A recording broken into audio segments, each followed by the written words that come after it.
guys, what we got here is a 2010 Subaru Legacy. Barely can tell what it is from the front end of this mangled mess. But before we came here, I just looked at what they had in inventory, pulled the VIN number, and I found out this car has only 89,000 miles on it.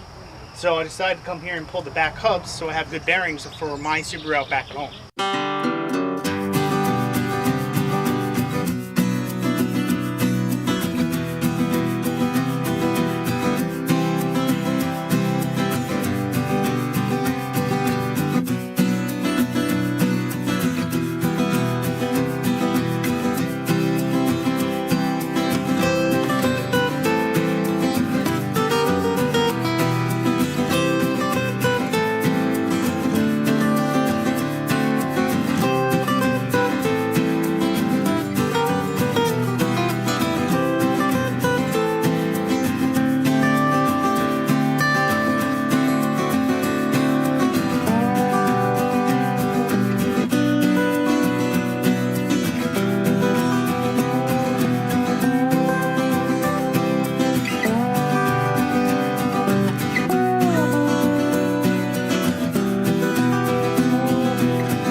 Something rare has happened. Eric and I agree on something.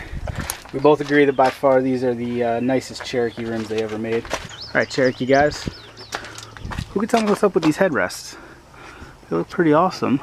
This is a special edition Cherokee. It's clearly 97 to 01. Is that just a decal? Did somebody put that on there? Very interested to know. Alrighty friends, so I want to replace the control arms in my daily XJ. But the bolts are pretty rusty. I'm a little nervous that I'm going to break some, strip them, maybe have to cut some out. So what I'm going to do is pull all the hardware off of this donor Cherokee here so I have spares all lined up.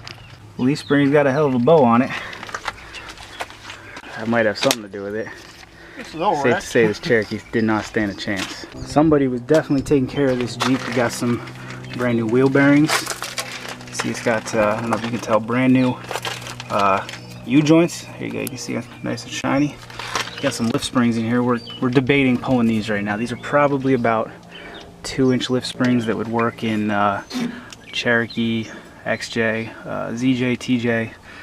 Can't figure out what size they are though, because the track bar is stock. It's a Moog Problem Solver stock size.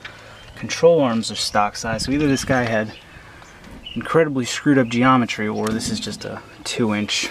These look like Rancho or maybe Pro Comp shocks that he didn't bother putting the boot on. I don't know, could be some money here though. Alright, so Eric just made a interesting discovery while I was babbling about brake pads.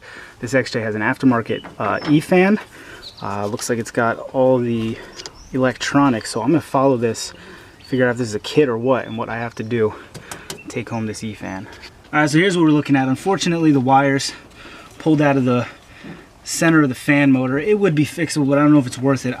It's not a shroud built specifically for the XJ. There's a weird cut line over here. I'm not really sure what we're looking at. I think I'm going to leave it alone. It does have a brand new radiator, but honestly, even though I'm going to probably regret it at some point, I'm going to leave the radiator. But this would definitely have been some junkyard gold. If you needed some cooling stuff for your XJ, I mean, this radiator is probably 150 bucks. It might be the dual core one. It looks like that everybody upgrades to. I know we're spending a lot of time on this Cherokee, but look at that, man. He got hit so hard, broke the shackle, it came up, punctured right in the side of the Jeep. I mean, dang. It's a shame too. It looks like this guy really took care of this thing, you know, before he flipped it on its roof and annihilated it. That is the thinnest rotor I've ever seen, like all around. The top half part, the actual rotor. What is this thing? Oh, tracker. Basically a Geo. Let's see if I can pull this thing off. Look at this rotor. That's nuts for a front rotor for an SUV, kinda. Nuts. Okay guys, while I was Doug was working on the car over there trying to get the wheel bearing off, I was poking my head around other cars while you're working the buddy system. And you can see there's some like electrical wires in there. So I get ambitious, let me pull the door panel off. I happen to find this really nice, hard to see it, hold on, Infinity speaker, and it looks pretty new. There you go, you can see Infinity. So we're gonna pull these for Mr. Douglas because his are well, shot.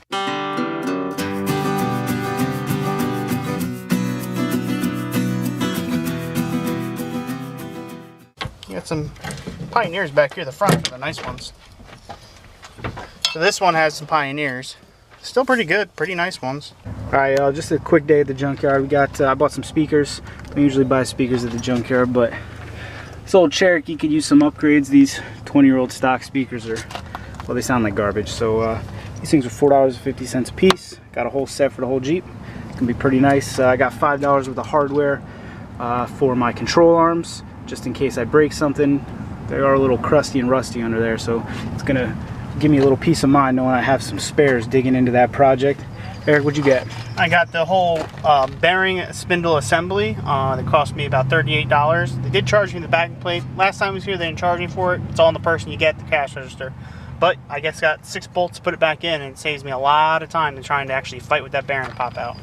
Yeah, it's just got a whole spare now, so if his bearing goes, it's got the whole thing to throw in there, and it's a brand new nice bearing. We weren't able to pull that bearing on the XJ, that was sad. I definitely would like to know if anybody knows what that XJ was that had the Jeep logo on the headrests. Was that like a special edition or something? Anyway, leave us some comments down in the squawk box. Let me know what you think. As always, thanks for watching. See you next time. See, even see interesting things on the way home from the junkyard. Oh man. Oh wow, that's a torched, what, Escape? Yeah, some kind of Chevy. That is no joke. Look at all the smoke on the road. That's crazy.